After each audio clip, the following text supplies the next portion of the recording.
Marincess as a deck previously compared to Salamangreat as the inferior Cyberse deck of water has recently got a bunch of nice support from Legendary Duelist Duels from the Deep. Now, this support gives this deck the much needed boost to have it the ability to be able to compete in the metagame. So, for those who don't know, Marincess is a deck, like Salamangreat, have a lot of various effects that can access a lot of their cards from the deck, incur a lot of their cards from the graveyard, and set up pretty decent walls via towers monsters or searching a trap card that can make your entire field into towers. So, what does this look like? Well, we can start off with some of the main starters before we get into the combos. Two of the most important main deck monsters being Marincess Blue Tang and Marincess Seahorse are both your one card individual starters that can give you some bare bone kind of setup that I will show you in just a second. But before I show you guys how to get there, I first need to go over your key cards as to how you get to those setups, and before that I need to go over what is the object of this deck exactly. Well, the object of the deck is to, as I alluded before, set up a towers like monster that has some kind of interaction with your opponent. You accomplish this via Marincess Battle Ocean being the field spell that is accessed by Marincess Sea Angel, and having a Crystal Heart used as link material for the monster in the extra monster zone.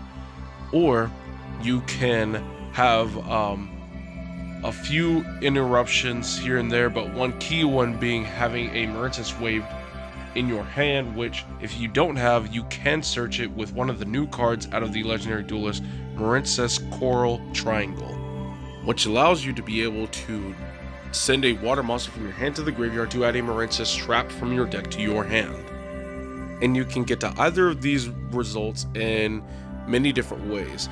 As I stated before, a lot of these cards can recur cards from the graveyard, but what I failed to mention was that a lot of these main deck monsters summon themselves from the hand, so it is very easy to link climb, if you will. All that's really required is to have enough of these monsters to establish the board themselves. That's why Blue Tang is such an important card.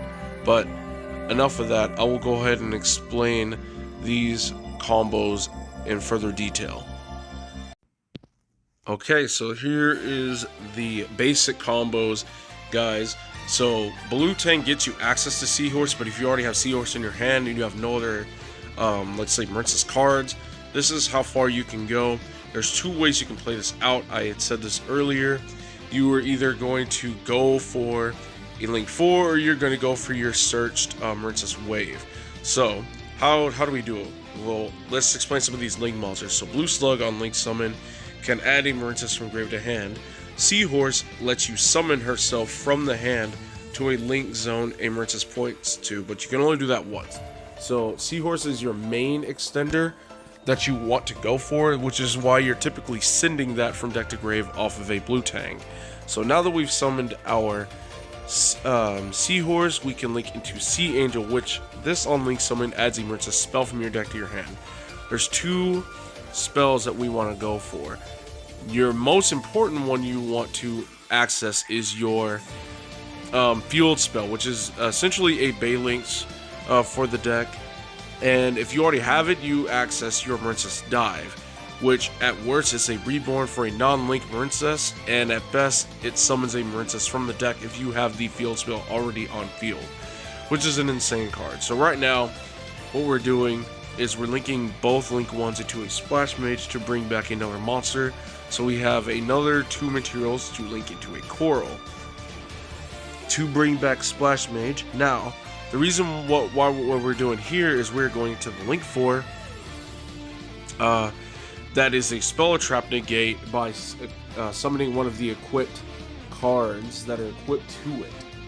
The reason why we're going this route is because off of a Blue Tang we get to excavate the top 3 from the deck and add an excavated Marincess card. Now the reason why Yeah, that's how we got Wave. Now, if we didn't have Wave, what we would probably do would still honestly be to go for the Link 4, even though it is not immune, due to the fact that it summons a Marincess Link being Coral.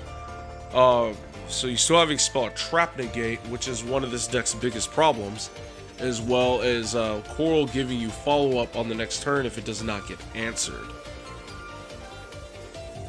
Now this right here is featuring Blue Tank plus any Marincess monster, and the reason why I say any Marincess monster is because literally every Marincess monster in the deck that we are playing can summon itself in some way, shape, form, or fashion if it is in the hand. Spring Girl summons herself by banishing Marincess from the grave. Pascal summons her Marincess from the hand, hits this right here. If we had Seahorse, she summons herself. If we had Mandarin, she summons herself. If there are two Marincess monsters already on the field and there is an open zone for a Marincess to summon to her zone. So with the extra Marincess monster, essentially outside of just outside of just Seahorse, access gives you the additional body to be able to have the wave searched and be able to have the wave search, as well as the towers, the effect immune towers, if you will, because we have the extra body to go into Crystal Heart, so we are not climbing, and we don't need to climb into Splash Mage essentially. And so for those of you who haven't seen, we summoned Mandarin with Marincess Dive because we had Battle Ocean already on the field. So we did hit a card that was I think we did hit either Battle Ocean or Dive by Blue Tang, and then we searched the other spell with Sea Angel. So with a lot of these combos, it does depend a lot on a lot of the cards you hit depend on if you get that extra body on field or not, because depending on, like, let's say if you hit any other Marincess monster other than the ones that you already have access to, then you get the extra body for you to be able to make Bahamut, Shark, and Toad, right? But conversely, if you hit Marincess Wave, that means you also don't have to climb into the Link 3 to search Wave. Also, if you hit one of the spells, that means that you can access any monster that you need, essentially. So you can still make the Bahamut, Shark, Toad, like I just did there, and still search the Wave, still have your immune towers based monster that is typically going to be the Spell and Trap Negate. And this is adding on the fact that you are playing a lot of hand traps in your deck, so you are good to go for the most part. Alright, so here we're showing you guys a nice little tech card that Marincess can play, the Form Skipper. For a lot of you who are aware of what Form Skipper does, it was last used in Orca's format where you could just make a straight mermaid by copying a nightmare, but in this case you target any Marincess extra deck monsters and you can climb straight into a Sea Angel. And in the new Legendary Duelist, we got a brand new level 5 monster that we can search that is an actual extender in this deck, being Sleepy Maiden, which is another extender that you can play if you draw it alongside Blue Tang. All you need to do is target a Marincess card, including your field spell, summon it, and bestow it some kind of effect based on if it's on the board or not, which will never be because you're going to link off of it. So we, in this opening hand, we didn't have Blue Tang, but we did have access to it because we either had Battle Ocean or Dive in our opening hand, and we searched the other card with Sea Angel. And Dive, if there is a field spell, can summon a Marincess from the deck, and it does not negate the effects, which is very, very nice and very, very needed. So we just linked straight into a Sea Angel, and now normal combos you would see Blue Slug go first, but with things like Form Skipper and other things like that, especially with Dive being a card, Sea Angel became a lot better over time. Now, one of the other key cards in this deck is Coral Anemone, which lets you special summon a water monster from your grave with 1500 or less attack. Now, also, when it goes to the graveyard, you can target any Marincess card in your grave and add it to the hand. This means you can add your dive back to your hand as follow-up. If you ended up, let's say, milling or just late in the game and you have a wave in your grave, you can add wave back to your hand, or you can just take any of your, like, let's say if you're out of slugs, you can put your blue slug back in your extra deck. So here we made a late, I think we're gonna make, yeah, we made a late blue slug. So with a lot of these new cards, you can make blue slug pretty late into the combos.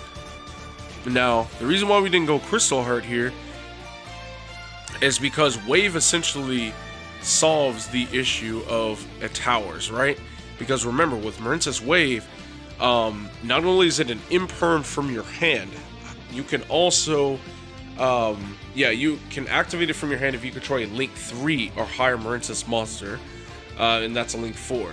If you control a Link 2 or lower Marincess monster, all monsters on your field during that time for the rest of the turn are unaffected by card effects. So if you have a Bahamut Shark Toad on the field, those are also immune to your opponent's card effects for the rest of the turn, making it much harder for your opponent to bait your Toad out. You can save that Toad negate for something very important like Mystic Mine or Lightning Storm, or evenly matched, because that's what this deck really struggles against, consistently threatening your Battle Ocean. So there is that. Anyway, on to the next combo. I'm going to show you guys what happens when you don't have any access to Blue Tang at all, since it's your best starter. Alright guys, so here we are, no Blue Tang access. Now this could be the same as just having just Seahorse, or just what's it called? You know what I mean? Or just Blue Tang in general. But you know, if you have two Marincess and none of them are Blue Tang, it's not the end of the world, honestly. So the thing about it is, right, let's say, you know, that 4 Mud Skipper is 2 bodies, right? But conversely, it could also be Pascalis plus Slug. It could be Slug plus Spring Girl. It could be Mandarin plus Spring Girl. It could be a lot of these different, because all of these Marincess are all extenders. So as you can see, we made Crystal Heart and then summoned the Seahorse from the hand. So we're essentially in the same spot as if we just opened Tank or Seahorse, except we actually got to make a Crystal Heart, so we actually got to make an immune Towers monster. So you can either go for Towers or you can go for Wave, either one that floats your boat. Alright, so hopefully I gave a good enough analysis on just the basics of the deck, the most important cards of the deck, and, you know, in terms of how to get the combos going, how they work, and, you know, just essentially the bread and butter and the general overall game plan of what you're trying to go for, and, you know, based on the deck's win con, how you want to get there. So I will definitely brush up on this deck some more in regards to maybe some test hands or playing versus hand traps, because that is extremely important for a deck like this. So stay tuned for that, guys. I will catch you guys in the next one, and with that being said, this is J Money signing out.